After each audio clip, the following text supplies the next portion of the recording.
you can take that turtle breathing into your day-to-day activities, your exercise, and then of course, your curling performance. So the whole purpose of this entire holiday recess set is to give you a chance to practice using the breathing to help you find space in the body, and we're going to talk about why that matters for curling, using the breathing for helping you find stability and strength in the body, also why that matters for curling, that's a little bit more obvious, and then being able to apply that. So we use the breathing, we do movement exercises, we do some dry line exercises, and then we try it on the ice. So it gives us a chance to practice it a few times instead of just trying to apply a concept on the ice during your technique moments. So turtle breathing, quick refresher. We were thinking about taking a breath in and exhaling, like squeezing out a tube of toothpaste. So low abs, belly button, okay? Your hands come together, your ribs come together. And then we wanna make sure we haven't just pumped everything forward, they're bringing the front ribs back. Of course, as we go through the program, you're gonna notice there's a little bit to do with stabilizing using the hamstrings, a lot to do with stabilizing with the hamstrings, but we're gonna focus just on that feeling here. You can, of course, apply the step with the hamstrings later if you'd like. So for instance, when I'm getting into the hack, if I take my rock, and when I'm getting into the hack, I can take a moment while I'm lining up to go, okay, am my ribs flared? Am I dumped forward? Did I lose that stacked, strong position?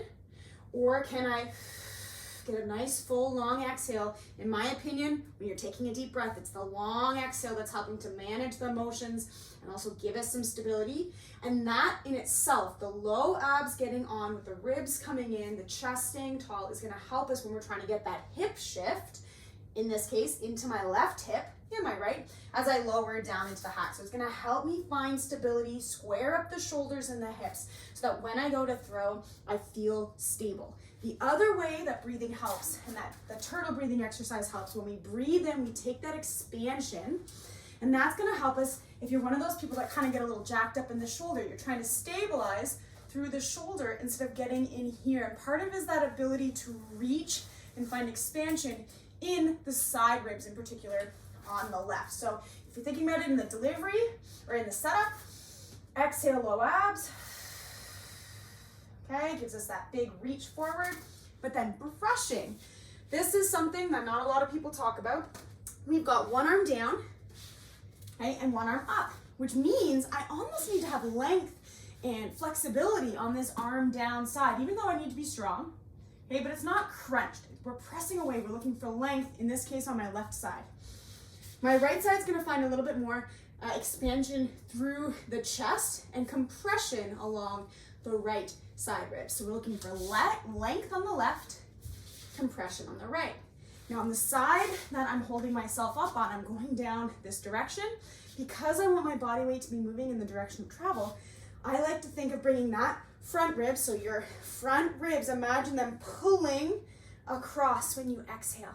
So if I'm learning to reach with my left, I'm getting those left front ribs down, okay? I'm able to create a nice, strong and stable stacked position here without kind of hunching and rounding forward while I'm moving down the ice. So protecting us from injuries, of course, but then also allowing us to push that power, move that power from our feet to my hips to my hands. Okay, so getting in that nice position. You can feel this during your brushing planks when you take full breaths in and full breaths out. Okay, the arm that is down, that's typically where we're getting a little bit more oblique. We're gonna need it on both sides, obviously, a little bit more obliques to help us stabilize. So think about the turtle breathing in your day-to-day activities. Think about turtle breathing while you're hanging out, while you're calling line, okay, keeping those low abs on, and think about it when you're prepping for your curling performance. Of course, we're not walking around like all tight, but we're making sure we're using every inhale and every exhale to maximize the expansion and stability in our body.